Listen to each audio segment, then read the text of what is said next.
Dinesh Lisa Kandi आ सत्यव्रत ये तीन जनकर त्रिकोणिया प्रेम थिला।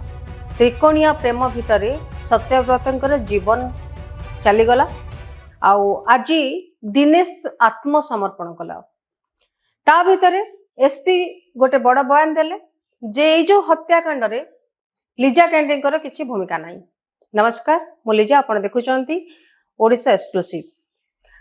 वर्तमान जो घटना घटी दिनेश लीजा आउ सत्यव्रत भितर कथा आसीला जे हुए तो एटा एमाने प्लानिंग करके मर्डर करि पारंती सत्यव्रत को। एटा गोटे किछि गोटे पूर्व योजित प्लानिंग बोली कि आलोचना करा जाउथला। किंतु जेतेबेले आज जेतेबेले दिनेश धरा पड़ी गला, दिनेश जेतेबेले एनकाउंटर करा जिवो बोली कि जेतेबेले से निजे आसिक आत्मसमर्पण कला एवं ताकू नै कि जेतेबेले क्राइम सीन क्रिएशन जेतेबेले चलिला सेतेबेले गोटे परे गोटे घटना आसिला और एसपी मध्ये कहले जे लीजा कांडी ए घटना रे कोनोसी संपर्क नाही। घटनाटा म आपनको कहूची घटना एमिति भाबरे घटना घटितला जे गोटे ब्यूटी पार्लर रे काम करूथले लीजा कांडी जे कि 21 वर्षीय लेडी। जेतेबेले सी पूर्वरु सत्यव्रत को मात्र अल्प किछि दिन हैला इंस्टाग्राम रे ऑनलाइन रे ताको सहित जोगाजोग हेतिला, ताको प्रेम करूथला। किंतु ता पूर्वरु दीर्घ 3 वर्ष धरी दिनेश सहित लिविंग रे रहउथले नीलाद्री बिहार रे लीजा। एवं जेहेतु गोटे जगार से रही हजबैंड वाइफ रो परिचय दे रहउथले एवं जा फल कि घर मालिक माने जानी एमाने होचंदे स्वामी स्त्री। आउरी मध्ये केते देखा जाउची दीटा कुकुर को धरिके से माने मॉर्निंग वॉक करंती, इवनिंग वॉक करंती। दिनेश लीजा माने तांको दुई जनक भितरे संपर्क घनीभूत थिला। किंतु से संपर्क जेतेबेले ब्रेकअप न हेउनु आउ जनकर एंट्री आसीगला सेते बेले समस्याटा देखा जिवाको लागिला। एवं आज जो घटना जना पड़ुची जे दिनेश जेतेबेले तांको बयान देइचंती जे काहेकि एमती किछि घटना घटिला। जेतेबेले दिनेश को अवॉइड करूथले लीजा कांडी सेतेबेले से जेतेबेले सत्यव्रत को से तांकर गोटे नुआ बंधु भाव रे से तांको पाखरे उपस्थापना करिसले। किंतु प्रकृत रे सत्यव्रत सहित प्रेम संपर्क थिला एवं दिनेश सहित तांकर प्रेम संपर्कर कोनोसी माने पूर्णच्छेद पड़ी नथिबा समय रे जेतेबेले एंट्री कले सत्यव्रत सेतेबेले ए सब घटना घटिला। आपण मानकु कहि रखिया पई चाहूछु जे लीजा कांडीकर दुईटी बॉयफ्रेंड थिले जे पूर्वरु थिले दिनेश जहा सहित से लिविंग रे थिले आ दिनेश मध्ये विवाहित थिले एवं टीवी मीडिया रे मध्ये दिनेशंकर पत्नी आसिकी मध्ये अभियोग करूचंदी जे सीए मध्ये दिनेश को प्रेम विवाह करथिले 10 वर्ष तळे। एवं जेतेबेले दुई जनकर संसार हस खुशीर संसार बहुत भल चलीथिला एवं जेतेबेले तांकर गोटे झियो थिला से झियोर कथा मध्ये दिनेश बुझुथले।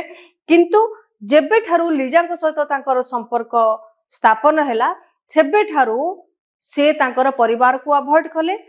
विशेष किछि आसंती नै घर को, जेतेबेले आसंती मारपिटापिट करंती तांको भितरे स्वामी स्त्री भितरे भल संपर्क नथिला बोली कि जहा दिनेशंकर स्त्री गण माध्यम रे रिपोर्ट दैचंदी। एवं अपर पक्ष जदि देखिबा सत्यव्रत जे कि सीए मध्ये विवाह करथिले तांकर मध्ये छोट पुओटे थिला। दुईटा विवाहित पुरुषों सहित संपर्क रखिकी आज जो घटना घटिला, जो घटना की सारा ओडिशा को वर्तमान स्तब्ध कर देइछि, से घटना रे अनेक किसी घटना आज भी लुचिकी अछि जो घटना को पर्दाफाश हवा दरकार।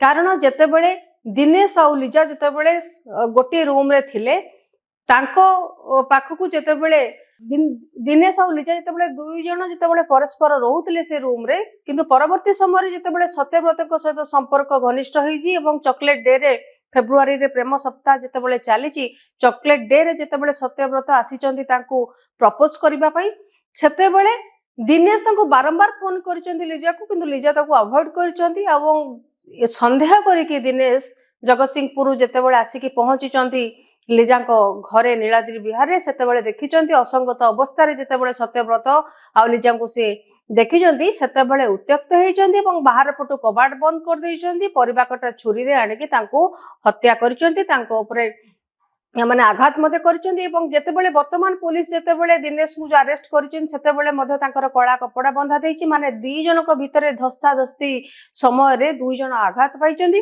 ଆହତ ହେଇଛନ୍ତି ଏବଂ ପରବର୍ତ୍ତୀ ସମୟରେ ଯେତେବେଳେ ତାଙ୍କର ଭୋକାଲ କୋର୍ଡକୁ କାଟି ଦେଇଛନ୍ତି, ଦିନେଶ ଯେତେବେଳେ ସତ୍ୟବ୍ରତଙ୍କର ତଣ୍ଟି କାଟି ଦେଇଛନ୍ତି ସେତେବେଳେ ସେ ଦୌଡ଼ିକି ପଳେଇବା ପାଇଁ ଉଦ୍ୟମ କରିଛନ୍ତି ଏବଂ ଯୋଉ କାରକୁ ସେ ନେଇକି ଆସିଥିଲେ ସେଇ କାର ପାଖକୁ ପଳେଇବା ପାଇଁ ଉଦ୍ୟମ କରିଛନ୍ତି, କିନ୍ତୁ ରାସ୍ତାରେ ପଡି ଯାଇଛନ୍ତି। ଏବଂ ସେତେବେଳେ ପଛରେ ଆପଣ ଦେଖନ୍ତୁ ଏ ସିସିଟିଭି ଫୁଟେଜରୁ ଯୋଉଥିରେ କି ଆଉ ଦୁଇ ଜଣ ଦୌଡ଼ିକି ଆସୁଛନ୍ତି ଏବଂ ଯେତେବେଳେ ଲିଜା ଦୌଡ଼ିକି ଆସୁଛନ୍ତି ତାଙ୍କ ପାଖରେ ପଛରେ ଦିନେଶ ମଧ୍ୟ ଆସୁଛନ୍ତି। ସେଠି ମଧ୍ୟ କୁହାଯାଉଥିଲା ଯେ ଦୁଇ ଜଣ ହତ୍ୟା କରିଛନ୍ତି, ଦୁଇ ଜଣ ମିଳିମିଶିକି ହତ୍ୟା କରିଛନ୍ତି, କାଳେ ସେ ଦୌଡ଼ିକି ପଳେଇ ଯାଉଛି ତାକୁ ସେ ଆଣିକି ପୁଣି ଥରେ ତାକୁ ଲୁକାୟିତ ଭାବରେ ରଖିବା ପାଇଁ ଚେଷ୍ଟା କରାଯାଉଥିଲା, କିନ୍ତୁ ପ୍ରକୃତରେ ଘଟଣା ସେମିତି ଘଟି ନଥିଲା।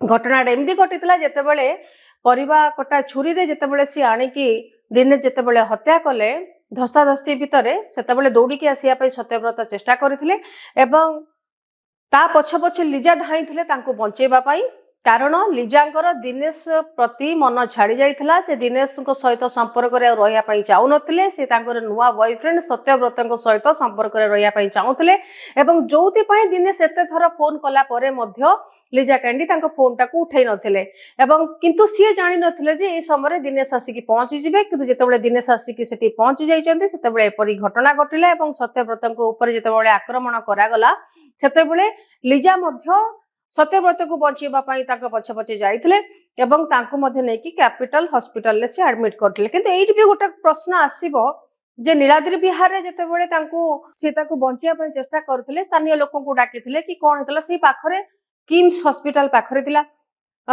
ଉତ୍କଳ ହସ୍ପିଟାଲ ପାଖରେ ଥିଲା, କିନ୍ତୁ ଏତେ ଦୂର ଯେ ନବାର କ୍ୟାପିଟାଲ ହସ୍ପିଟାଲ ନବାର ବି କଣ କାରଣ ଥିଲା ସେଟା ମଧ୍ୟ ଗୋଟେ ରହସ୍ୟ।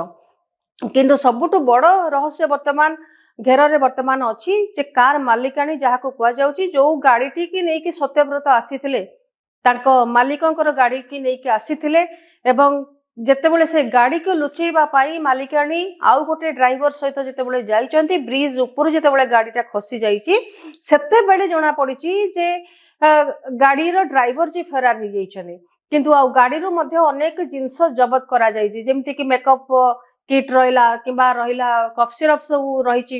ତେ ସେ ଘଟଣାଟି ଗୋଟେ ପ୍ରଶ୍ନ ଆସୁଛି, ଯଦି ସତ୍ୟବ୍ରତ ମରି ଯାଇଛନ୍ତି ତାଙ୍କର ମୃତ୍ୟୁ ହେଇଯାଇଛି ସେତେବେଳେ ହୁଏତ କାର ମାଲିକାଣୀ ଚେଷ୍ଟା କରିଥିବେ ତାଙ୍କ ଗାଡିକୁ ସେ ନେଇକି ପଳେଇ ଆସିବା ପାଇଁ, କାରଣ ଏଠି ଦୁଇଟି ଘଟଣା ଘଟି ଥାଇପାରେ। ସେ ଚାହୁଁନଥିବେ ପୋଲିସ କେସରେ ତାଙ୍କ ଗାଡି ଆସୁ କିମ୍ବା ତାଙ୍କ ନାଁ ଆସୁ, ସେଥିପାଇଁ ହୁଏତ ସେ ଆସିକି ଘଟଣାସ୍ଥଳକୁ ଗୋଟେ ଡ୍ରାଇଭରକୁ ନେଇକି ପଳେଇ ଆସିଛନ୍ତି ଏବଂ ଯୋଉ ଡ୍ରାଇଭର ମଦ୍ୟପ ଥିଲେ ଏବଂ ଯାହା ଫଳରେ କି ସେ ଗାଡିର ବାଲାନ୍ସ ରକ୍ଷା ନ କରିପାରି ଯେମିତି କୁହାଯାଇଛି ଆଳୁ ଖୁଳୁଖୁଳୁ ମହାଦେବ ବାହାରିଲା ଭଳି ତାଙ୍କ ଅବସ୍ଥା ଠିକ ସେମିତି ହେଇଛି। ଏଇଟା ବି ଗୋଟେ ଘଟଣା ହେଇଥାଇପାରେ ଏବଂ ମାଲିକାଣୀ ସନ୍ଦେହ ଘରର ଯୋଉ ଲୋକ ପୋଲିସର କେସରେ ରହୁଛନ୍ତି ସେଟା ମଧ୍ୟ ଗୋଟେ ମାମୁଲି ଘଟଣା ହେଇପାରେ। ଆରପଟରେ ଗୋଟେ ଘଟଣା ହେଇଥାଇପାରେ ଯେ ସେ କାର ଏମିତି ଅନେକ କିଛି ଘଟଣା ଥାଇପାରେ ଯୋଉଥିରେ କି ତାକୁ ଲୁଚେଇବା ପାଇଁ କି ତାକୁ ଯୋଉ ପ୍ରୁଫ ଅଛି ପ୍ରମାଣ ଅଛି ତାକୁ ଗାୟବ କରିବା ପାଇଁ ହୁଏତ ମାଲିକାଣୀ ଆଉ ଗୋଟେ ଡ୍ରାଇଭରକୁ ନେଇକି ସେ କାରକୁ ମଧ୍ୟ ଆଣିଥାଇ ପାରନ୍ତି। ଏଇ ଘଟଣା ଭିତରେ ଯେତେବେଳେ ଦିନେଶ ଆସିକି ଧରା ପଡିଯାଇଛି ଏବଂ ଯେତେବେଳେ କ୍ରାଇମ ସିନ୍ କ୍ରିଏସନ ଚାଲିଛି ତା ଭିତରେ ଗୋଟେ ପରେ ଗୋଟେ ଘଟଣା ଘାସିଛି। କିନ୍ତୁ ଏଇଠି ଗୋଟେ କଥା ଆପଣ ଦେଖନ୍ତୁ, ଯେତେବେଳେ ସମ୍ପର୍କ ଲିଜା କ୍ୟାଣ୍ଡି ଗୋଟେ ପାର୍ଲରରେ କାମ କରୁଥିବା ଲେଡି ଯିଏକି ଦୁଇଟି ପୁଅଙ୍କ ସହିତ ସେଠି ସମ୍ପର୍କରେ ଅଛନ୍ତି ଆଉ ଦୁଇଟି ପୁଅ ହଉଛନ୍ତି ବିବାହିତ, ଯଦିଓ ଲିଜା କହିଛନ୍ତି ସେ ସତ୍ୟବ୍ରତ ବିବାହିତ ବୋଲିକି ସେ ଜାଣିନଥିଲେ। ହୁଏତ ଏଇଟା ହେଇଥାଇପାରେ ଯେତେବେଳେ ଦିନେଶଙ୍କର ପରିବାର ଅଛି ସେତେବେଳେ ଦିନେଶଙ୍କୁ ତାଙ୍କୁ ବିବାହ ନ କରିକି ସେ ସତ୍ୟବ୍ରତଙ୍କ ସହିତ ବିବାହ କରିବା ପାଇଁ ଚାହୁଁଥିବେ, ତାଙ୍କ ସହିତ ସମ୍ପର୍କ ରଖିବା ପାଇଁ ଚାହୁଁଥିବେ, କିନ୍ତୁ ବର୍ତ୍ତମାନ ଏଇ ଯୋଉ ପୁରୁଣା ପ୍ରତିଶୋଧ ନବା ପାଇଁ ଏବଂ 3 ବର୍ଷର ସମ୍ପର୍କକୁ ଛିନ୍ନ ନ କରିବା ପାଇଁ ଯେତେବେଳେ ଉତ୍ତ୍ୟକ୍ତ ଅବସ୍ଥାରେ ଦିନେଶ ଆସିଛନ୍ତି ସେତେବେଳେ ସେ ହତ୍ୟା କରିଛନ୍ତି ଏବଂ ଆଗରୁ ମଧ୍ୟ ଦିନେଶଙ୍କର ରେକର୍ଡ ମଧ୍ୟ ଯାହା କହୁଛି ଯେ କ୍ରିମିନାଲ ଭାବରେ ତାଙ୍କର ଅନେକ ଘଟଣା ମଧ୍ୟ ରହିଛି। ତେବେ ଏଇ ଘଟଣା ନିହାତି ଭାବରେ ନୀଳାଦ୍ରି ବିହାର ଘଟଣା ଭଡା ଯୋଉମାନେ ଦଉଛନ୍ତି ଘରେ ସେମାନଙ୍କର ମଧ୍ୟ ଯେତେବେଳେ କାହାକୁ ସେମାନେ ଘର ଭଡା ଦଉଛନ୍ତି, ସେମାନେ ଲିଭିନ୍ ରହୁଛନ୍ତି, ତାଙ୍କର ଆଇଡି ପ୍ରୁଫ ସେମାନେ ପ୍ରକୃତରେ ସ୍ୱାମୀ ସ୍ତ୍ରୀ କି ନୁହଁ ଏଇ ସବୁ ଘଟଣାକୁ ତର୍ଜମା କରିକି ମଧ୍ୟ ଦବା ଦରକାର। ଆରପଟେ ରହିଲା ଯୋଉ ମାଲିକାଣୀ ଯୋଉ ଗାଡି ଦେଇଛନ୍ତି ସେ ଗାଡି ସେ କାହିଁକି ନବା ପାଇଁ ଆସିଛନ୍ତି ତାର ମଧ୍ୟ ପୁଙ୍ଖାନୁପୁଙ୍ଖ ଭାବରେ ତାକୁ ମଧ୍ୟ ତର୍ଜମା କରିବା ଦରକାର। ଆଉ ଦିନେଶ ଆଉ ଲିଜାଙ୍କ ଭିତରେ ଯୋଉ ସମ୍ପର୍କ ତିନି ଜଣଙ୍କ ଭିତରେ ପ୍ରକୃତରେ କଣ ଘଟଣା ଘଟିଥିଲା ଏବଂ ଦିନେଶ ତାଙ୍କୁ କାହିଁକି ମାରିଥିଲେ, ଘଟଣାର କାରଣ କଣ ଥିଲା, ଲିଜା ସମ୍ପର୍କରେ ଏଇ ଦୁଇ ଜଣ ବ୍ୟକ୍ତି ଥିଲେ ଦିନେଶ ଆଉ ସତ୍ୟବ୍ରତ ନା ଆଉ କୋଉ ତୃତୀୟ ବ୍ୟକ୍ତି ଅଛନ୍ତି ତାକୁ ମଧ୍ୟ ବାହାର କରିବା ଦରକାର। ତାହେଲେ ଯାଇକି ଘଟଣାଟି ଭଲ ଭାବରେ ଜଣା ପଡିବ ଆଉ ସମାଜରେ ଏମିତି ଘଟଣା ନ ଘଟୁ ଦୋଷୀକି ମଧ୍ୟ ସେମିତି ଭାବରେ ଦଣ୍ଡ ଦିଆଯିବା ଆବଶ୍ୟକ ଯାହା ଫଳରେ କି सोसाइटी एमती आउ घटना घटबनी। आशा करूँ वीडियो भल लगे। जब वीडियो भल लगे मो चैनल को आप लाइक शेयर सब्सक्राइब कर। नमस्कार।